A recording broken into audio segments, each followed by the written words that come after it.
साथी तुम संघर्ष करो, साथी तुम संघर्ष करो, हम तुम्हारे साथ हैं। किसी ने क्या खूब बात कही है। लेकिन क्या आपको ऐसा लगता है कि यदि लोग आपकी मदद कर रहे होते तो आपको संघर्ष की ज़रूरत होती? नमस्कार साथियों, मैं कृष्णकांत शुक्ला आपका अपने ब्लॉग में हार्दिक स्वागत करता हूं। दोस्तों, जीवन ऐसा ही है, कोई हमारी मदद के लिए आगे नहीं आता जब तक कि आप स्वयं नहीं आते। कहा ही गया है कि यदि किसी को भीख ना दे सको तो कटोरा मत छीनो। जी हाँ दोस्तों, आप अगर लोगों की थोड़ी मदद करेंगे तो ईश्वर आपको उसका कई गुना दे देगा। और पावर ऑफ गिविंग में ऐसी शक्ति है जो आपको अंदर से प्रफुल्लित कर देगी। एक बार की बात है, एक जौहरी काफ़ी कम उम्र में उसकी मृत्यु हो गई। उसका एक बेटा था और उसकी पत्नी अकेले चल रह गए। बेचारे बहुत ही दुखी थे।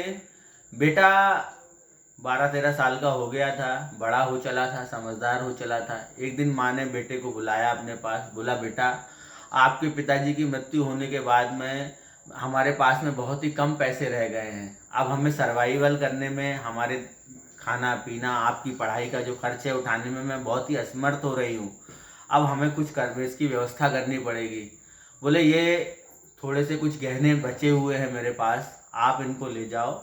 और हमारे रिश्तेदार हैं, उसने मार्केट में एक दुकान का नाम बताया। बोले वहाँ पे शहर के बाहर जाना, वहाँ हमारे एक रिश्तेदार हैं, उनकी ज्वेलरी की दुकान है, आप उनसे मिलना और उनसे बोलना कि हमको इसके बदले कुछ अच्छे पैसे उचित दाम दिलवा दें।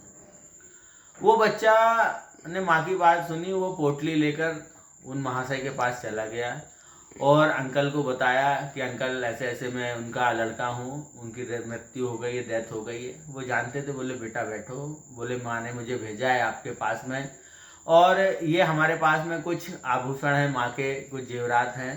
बोले माँ ने बोला है कि आप इसकी कुछ अच्छी कीमत हमें दिलवा दो। वो जौहरी साहब ने वो पोटली ली और उसको चेक किया और उसको वापस उस बेटे को दे दिया, बच्चे को दे दिया और बोला बेटा, अभी मार्केट बहुत डाउन है, आप अभी इसको अपने पास रखो, इसका उचित समय आने पर मैं आपको बता दूंगा, इसके आपको जिससे कि इससे आपको अच्छे दाम मिल जाएं। बोले फिर हमारा घर का खर्च कैसे चलेगा? बोले हमको तो बहुत तकलीफ हो रही है, माँ ने मुझे ऐसा बोला।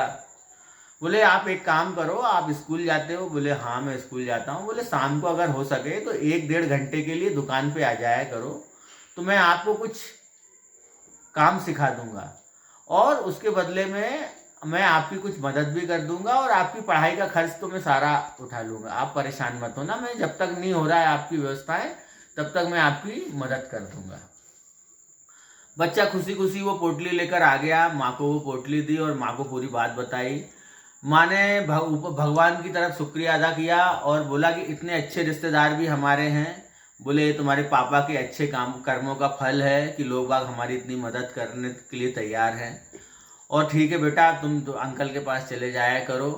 और वो अंकल के पास डेली प्रतिदिन जाने लगा। 1 घंटे, 2 घंटे, 3 घंटे, इतवार के दिन 4 घंटे, 5 घंटे का अपना समय देने लगा, काम सीखने लगा। ऐसे करते करते 2-3 वर्ष बीत गए। उस बच्चे को काफ़ी नॉलेज हो चुका था। उसकी पढ़ाई का खर्च तो वो महाशय दे ही रहे थे, वो सोनी जी। और उसके बाद में धीरे धीरे उनकी गाड़ी चलने लगी। बच्चा अब 18 वर्ष का वयस्क हो गया। एक दिन वो जौहरी जो थे उन्होंने बोला बेटे, आप वो अपनी पोटली लेके आना, अब समय आ गया है कि आपको उस पोटली के बदले कुछ अच्छे दाम मिल जाए।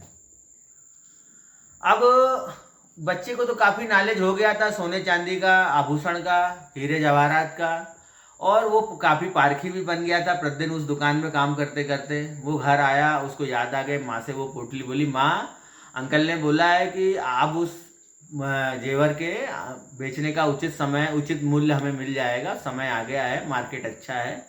माँ ने हंसी खुशी लाके और वो पोटली उस बच्चे को दे दी। बच्चे को जिज्ञासा बस, उसने बोला चलो मैं ही चेक कर लेता हूँ, अब तो मुझे नॉलेज हो गया। जैसे ही उस बच्चे ने चेक करा वो हतप्रभ रह गया। उसे ये बात तो समझ में आ गई थी कि यार ये तो नकली जेवरात हैं, इसके बदले तो मार्केट में मुझे कुछ भी नहीं मिलेगा। उस रात उसे नींद ही नहीं आई, काफ़ी चिंतित हो गया और काफ़ी परेशान फील करने लगा। सवेरे उठा, नहाया धोया, आज वो कॉलेज या स्कूल नहीं गया, वो सीधे दुकान पर गया। वो पोटली को वो नहीं ले गया, उसको पता था ये तो बेकार ही है। और वो उसको ये बात भी समझ में आ गई थी कि जब मुझे इतने कुछ सालों में ही मुझे ये नॉलेज हो गया है, तो वो अंकल को तो ये पोटली देखते से ही सब समझ में आ गया होगा उसी समय कि ये तो सब किसी काम की नहीं है। वो अंकल के पास गया और तो अंकल ने उससे पूछा, बेटा आप वो पोटली ले आए क्या, जी जेवरात ले आए क्या? वो रोने लगा, बोले अंकल वो तो नकली है और ये बात तो आपको पहले ही दिन पता लग गई होगी, फिर भी आपने हमारी मदद करी, फिर भी आपने हमें निराश नहीं किया। उन्होंने बोला, उस बेटे के सर पे हाथ रख के बोला, बेटा अगर मैं उस समय तुम्हारी मदद नहीं करता, मैं तुम्हारा रिश्तेदार हूँ, तुम्हारे पिताजी एक भले मानुस थे, कभी उन्होंने भी मेरी मदद करी थी, और मैं उस समय तुम्हारी मदद नहीं करता और तुम्हें ये बतला देता कि ये नकली है जेवर, तो तुमको यही फील होता कि अंकल ने हमारी मदद नहीं करी और ये हमसे झूठ बोल रहे हैं, क्योंकि तुम्हें उस चीज़ का नॉलेज नहीं था। आज तुम्हें उस चीज़ का ज्ञान हो गया है, तुम्हें स्थिति परिस्थिति को भांपने की, तुम्हारे अंदर आकलन करने की शक्ति आ गई है, क्षमता आ गई है, और अब आपको खुद ही समझ में आ गया है कि वो तो हीरे जवाहरात नकली हैं, लेकिन मैंने तुम्हारी आशा को नहीं तोड़ा, मैं तुम्हारी यथाशक्ति जितनी मदद कर सकता था मैंने उतनी मदद करी।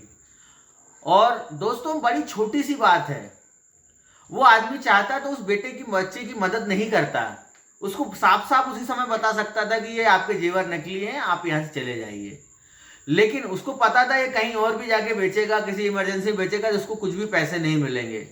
उसने उसको निराश नहीं करा, उसकी आस का कटोरा नहीं छीना, उसे भीख भी नहीं दी, उसके स्वाभिमान को बचाया, उसे उसके बदले कुछ देने के बदले कुछ काम भी करवाया, उसे स्वाभिमानी भी बनाया भी, उसके स्वाभिमान को बचाया भी।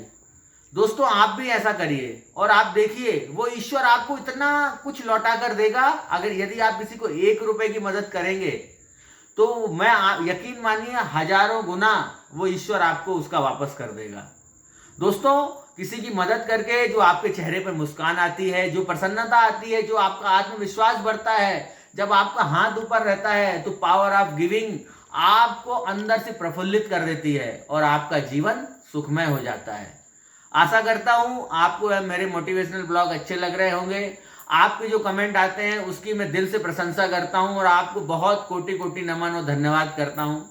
आपका जो इतना प्यार मिल रहा है, स्नेह मिल रहा है और आपके जो कमेंट्स आ रहे हैं, और आप लोगों की कमेंट्स के ऊपर ही मैं अब नई कहानियाँ जो आपको सुना रहा हूँ, ये सब उन्हीं कहानियों और उन्हीं विषयों पर ही है।